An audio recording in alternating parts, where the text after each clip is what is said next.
Bonjour. Alors, je réagis à un commentaire de Toto suite à une vidéo de Riri sur la chaîne, donc concernant la décomposition polaire. Et dans le commentaire, Toto proposait une alternative pour démontrer l'unicité dans la décomposition polaire. J'ai changé un tout petit peu sa preuve, mais bon, de toute façon, c'est toujours le même esprit. Et je vais vous le présenter. Dans la vidéo de Riri, il utilisait les polynômes interpolateurs de Lagrange.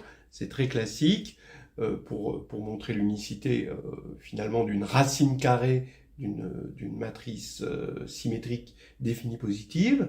Et là, on va le faire autrement en utilisant le théorème d'orthogonalisation simultanée. Alors, allons-y. Ce qu'on va montrer ici, et le principal résultat, bon, l'autre, l'unicité de la décomposition polaire va en résulter, mais ce qu'on va montrer principalement, c'est une propriété de multiplicativité des matrices symétriques réelles. Alors, et voici la proposition. Si on a A, une matrice symétrique définie positive, donc réelle, Bn, une matrice symétrique réelle, voilà, alors A fois B est diagonalisable réel, donc diagonalisable sur R, et on a même plus, si la signature de B c'est PQ, alors AB possède exactement P valeur propre strictement positive et Q valeur propre strictement négative. Voilà. Par exemple, si A et B sont toutes les deux symétriques définies positives, alors AB va être diagonalisable avec que des valeurs propres strictement positives. Donc ça, c'est quand même assez curieux. Alors que AB, attention, hein, n'est pas symétrique, parce que la transposée de AB, c'est BA, a priori, donc il n'y a aucune raison que AB soit égal à BA.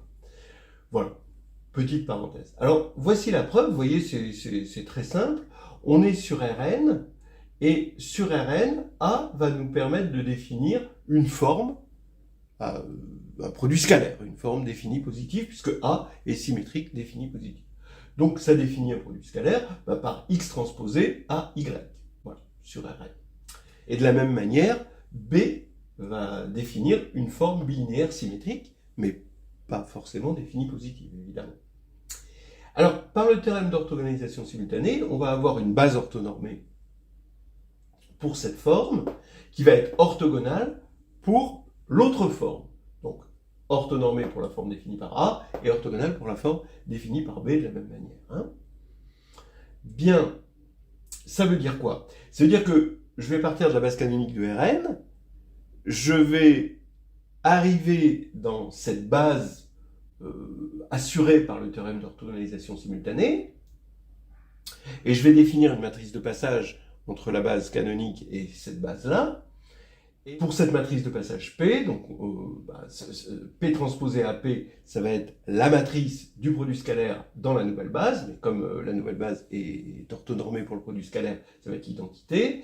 Et P transposé BP, ça va être eh bien, la matrice de la forme quadratique donnée par cette forme-là dans la nouvelle base. Et comme c'est orthogonal, eh bien, ça va être une matrice diagonale que j'appelle D.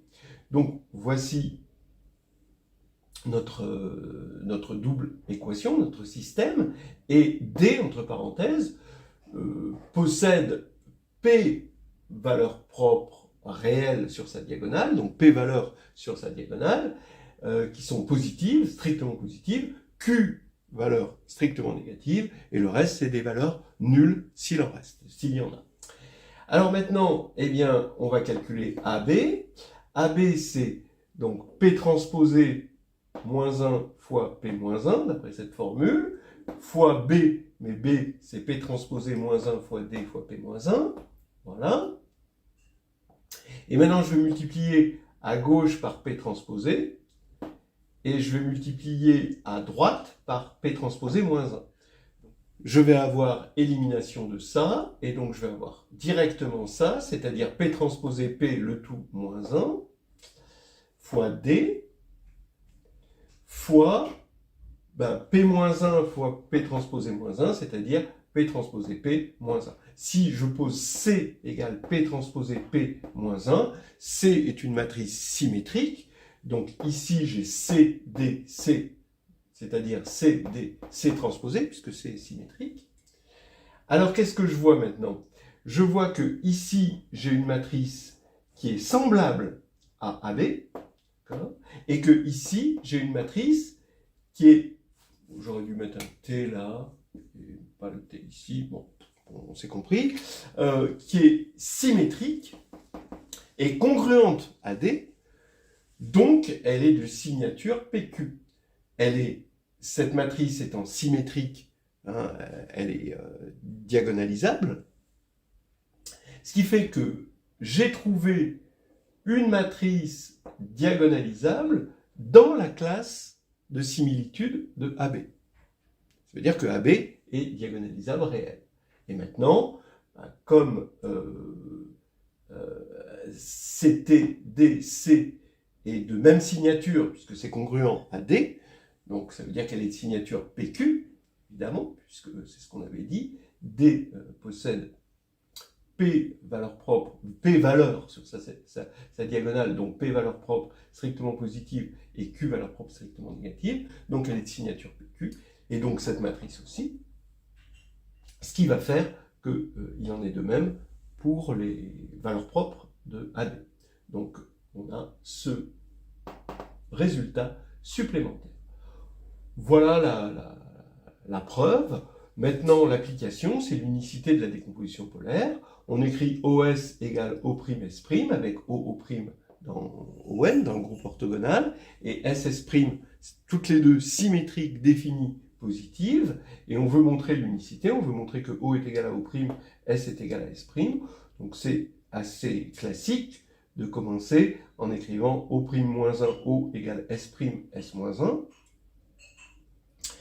Maintenant, ça veut dire que, d'après ce qui précède, comme en prenant S' égale A, qui est bien dans Sn++, S-1 qui est égal à B, qui va être aussi symétrique définie positive, hein, puisque c'est l'inverse d'une matrice symétrique définie positive.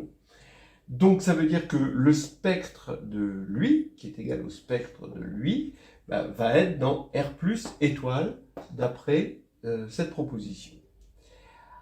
Et ça va être diagonalisable, hein, d'accord? Ça va être complètement diagonalisable, d'après aussi cette proposition. Donc si j'appelle O seconde égale cette matrice, le membre de gauche, eh bien je remarque que O seconde est dans ON, parce que ON est un groupe, hein, donc ça reste dans le groupe. Et O seconde est une matrice normale. Ce qu'on appelle les matrices normales, c'est les matrices qui commutent avec leur transconjugué. Donc O seconde commute effectivement à O seconde moins 1, ça c'est une évidence. O seconde moins 1, comme O seconde est dans ON, c'est O seconde transposé. Et comme O seconde est réel, c'est O seconde conjugué transposé, donc étoile. Ce qui veut dire que O seconde, commutant ici, ça en fait une matrice normale. On sait que les matrices normales sont diagonalisables dans C, et leur spectre, c'est des complexes de module 1.